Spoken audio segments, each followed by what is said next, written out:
muy buenas tardes, gracias por estar con nosotros en el canal de la Asamblea. Elia, qué gusto, me da mucho gusto estar con ustedes, acompañándonos esta tarde movida de política mexicana, ya casi como todas las tardes, ¿verdad? Así es, al contrario, muchísimas gracias por entablar esta comunicación. Pues mira, ante esta información que trasciende sobre la posible salida de Miguel Ángel Osorio Chong, ya lo decíamos, tú que conoces este perfil y lo pues reseñaste en este libro Los Suspirantes, pues ¿cómo podemos dar lectura a esta posible pues cambio en el gabinete del presidente Enrique Peña Nieto? Tendría más de una lectura, digamos, desde el punto de vista del propio Osorio Chong, considéralo una suerte de reintegro. Osorio es quien tenía pues, las preferencias más altas dentro del PRI, y me atrevo a decir fuera del PRI, como candidato de ese partido. Sin embargo, la decisión que tomó el presidente Enrique Peña Nieto de apoyar a José Antonio Meade, obligó a encontrarle una salida a este político maduro, político hidalguense, para que pues pudiera sumar esos apoyos, ese respaldo que él tiene al conjunto del esfuerzo de su partido. Con eso Osorio pues se convertirá en senador por el estado de Hidalgo, y esto le da pues vida hacia adelante, ¿no? Por eso me refiero a que es un reintegro. No fue candidato a la presidencia, pero tendrá por lo menos 6 años más para seguir jugando en la política grande. Claro. Ahora, del otro lado, pues la pregunta de fondo es cuál fue su balance, o cuál es el balance que hacemos los demás sobre su gestión al frente de la Secretaría de Gobernación, y creo que ahí, pues sí, en efecto, también hay mucha tela de donde cortar, que va a pesar a la hora de que haga campaña, no tengan duda. Así es. Ricardo, en este balance que tú señalas, ¿qué hay o qué tanta incidencia tuvo todo este tema en cuanto a la seguridad en nuestro país? ¿Fue este tema el que lo saca de la jugada presidencial o tú cómo ves dentro de este balance? Curiosamente, yo creo que el tema que lo sacó de la jugada presidencial es el tema económico y el tema internacional. Osorio es un político, déjame plantearlo así, en el sentido más puro del término, entiende del poder, entiende cómo investigarlo, cómo analizarlo, cómo hacer inteligencia con él, cómo utilizarlo, en fin. Pero es un político que nunca se formó en el tema económico, y ahí la competencia con Luis Videgaray y su equipo, en este caso José Antonio Meade, pues sí lo llevó a irse desplazando fuera de la mirada favorita del presidente. Y luego, a pesar de que en el tema de Trump tuvo mucha razón en ser de las voces que habló con el presidente para que no viniera Trump a México, incluso estuvo dispuesto a ofrecer hasta su renuncia para resolver aquel entuerto, la verdad es que nunca ha sido un hombre que ofrezca o tenga una mirada internacional. Y cuando vas a gobernar la potencia 11 del mundo, con potencialidad de volverse la potencia 8 en el próximo sexenio, pues sí es un riesgo muy alto ya poner a alguien de candidato del mundo que no ha tenido la experiencia de gestionar asuntos globales. Entonces, yo creo que es ahí donde la perdió. Ahora, podríamos hacer un balance muy puntual sobre sus resultados en materia de seguridad, y si quieres pasamos a eso, pero si me preguntas por qué la perdió, lo perdió por lo económico y las relaciones internacionales más que por ningún otro expediente. Claro. Ricardo, buenas tardes, te saluda Brenda Peña, ¿cómo estás? Brenda, qué gusto saludarte. Igualmente. Oye, preguntarte, ¿qué mensaje lanza este posible movimiento por parte del gabinete de Enrique Peña Nieto? ¿Realmente nos afecta en algo esto? Pues mira, va a ser muy interesante quién ocupa el asiento de Osorio Chong, porque no es un asiento, son muchos. Hacía tiempo que la Secretaría de Gobernación no se ocupaba de tantos temas al mismo tiempo. A ver, déjame ponerlo en perspectiva.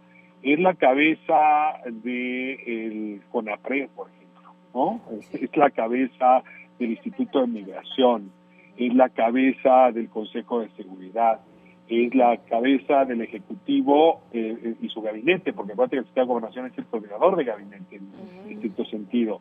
Es al mismo tiempo la cabeza de la relación entre la Federación y los estados. A ver, son demasiadas carteras. ¿Quién puede ocupar ocupar ese asiento. Y desde luego me cuesta trabajo encontrar a alguien que con la confianza necesaria de parte del presidente pueda hacerse cargo. Ahora, Peña Nieto tiene ante sí dos posibilidades y me parece que se asemeja a los desafíos que en su momento tuvieron Carlos Salinas y también Ernesto Zedillo.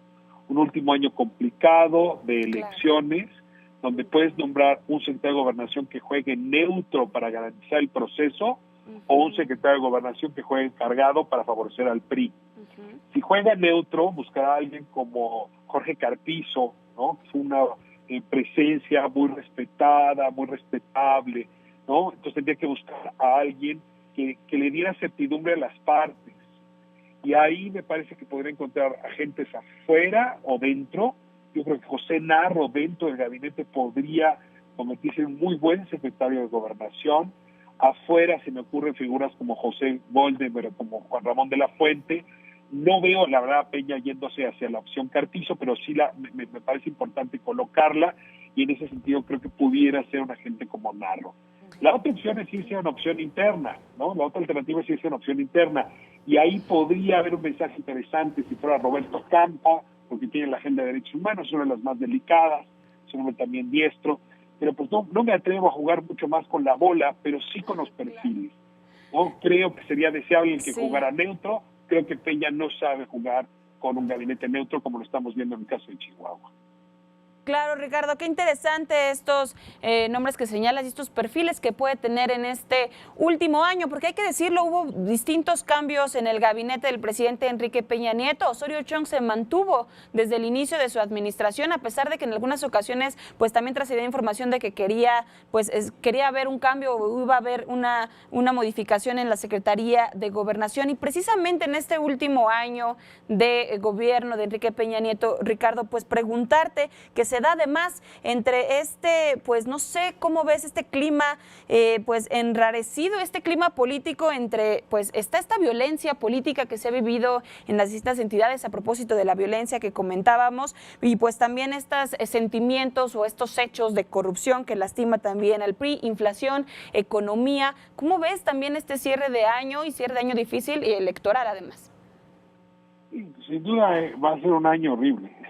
No tengo digamos, ánimo positivo a favor de lo que miro enfrente.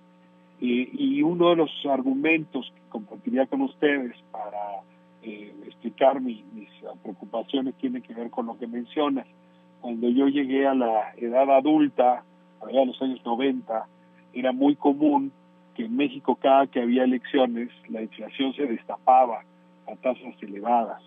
Era un socorrido recurso utilizar la impresión de billetes, pues la inflación, para ganar elecciones.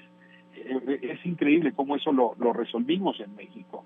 Y sin embargo, hay otra curva que se ha venido dando elección tras elección en los últimos años, tanto local como federal, el incremento de la violencia. Se parece que cada cambio de presidente municipal, de gobernador o incluso de gobierno federal, lo que ocurre es que hay un reacomodo de las bandas mafiosas, de los acuerdos, del control sobre la policía, del control sobre el ejército, del control sobre en general la seguridad, que al romperse, al quebrarse, provoca mayor violencia.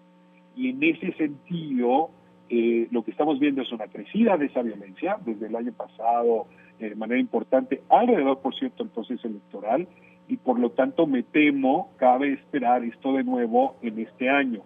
Y aquí la pregunta es, ¿quién, que no sea Osorio, podría garantizar los acuerdos o los pactos que han permitido cierta estabilidad en la materia?